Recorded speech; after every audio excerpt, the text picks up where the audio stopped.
கல்யாணத்துக்கு சீர் கொடுக்குறது. இது சின்ன புட்டி, 4 வெள்ளம் பிடிக்கிற புட்டி. இது கோழி கூடை, கோழி ஆட்டுக்குட்டி இதெல்லாம் கமுத்திக்கலாம். இது பால் கூடை. இது இந்த அப்பளம் பச்சி இதெல்லாம் கல்யாணத்துக்கு போடுறது. பால் கூடையில் இது பெரிய கூடை, இது சின்ன கூடை, இது பெரிய கூடை. இது சிப்பி தட்டு, சாப்பாட்டு பழைய டைப்பில் தட்டத்து பேரில் சாப்பாடு இதில் தான் வடிப்பாங்க.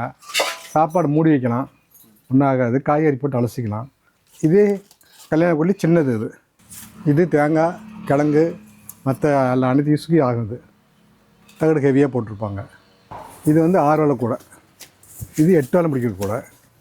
இது முளைப்பாரி கூடை, எல்லாத்துக்கும் யூஸ் ஆகும். காய்கறி மற்றபடி எல்லாத்துமே அரிஞ்சு போட்டு செஞ்சுக்கலாம். இது மண்ணல்ற கூடை சின்னது, தட்டைப்பட்டின்னு சொல்லுவாங்க. இது சின்னது, இது பெருசு. இது 3 கூடையிலே பெரிய கூடை, எல்லாத்துக்கும் யூஸ் ஆகும். தக்காளி இதெல்லாம் போட்டு வைக்கலாம். தக்காளி மிளகாய் கத்திரிக்காய் எல்லாம் போட்டு வைக்கலாம். 2வது விதைப்பட்டி, காட்டில் விதை வைக்கிறாங்க இல்லைங்களா, அதுக்கு இது யூஸு. சின்ன பட்டி, இது மரம் வீட்டு யூஸுக்கு எல்லாத்துக்கும் ஆகும்.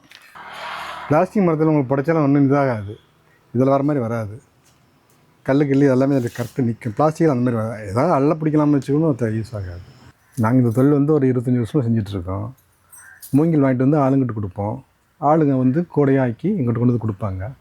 அதை நாங்கள் மார்க்கெட்டுக்கு அனுப்பிச்சி விடுவோம். அதே வெளியில் கடைகளும் கொடுப்போம், சந்தை கடைக்கு கொண்டு போவோம். அப்புறம் வீட்லேயும் சேல்ஸ் பண்ணுவோம். இங்கே எல்லா கூடையுமே இருக்குது. ஃபைனலில் 600 ரூபாயில் இருக்குது, லாஸ்ட்டு ஒரு 150 ரூபாயில் இருக்குது. இந்த தட்டம் சொன்ன பார்த்தீங்களா, இதெல்லாம் ஒரு 70-80 அந்த ரேட்டு தான் வரும். சரி, ஓகே. நம்ம கடை எங்கேங்க இருக்குது? ஆட்டியாம்பட்டி, காக்காப்பள்ளி ரோட்டில் இருக்குது.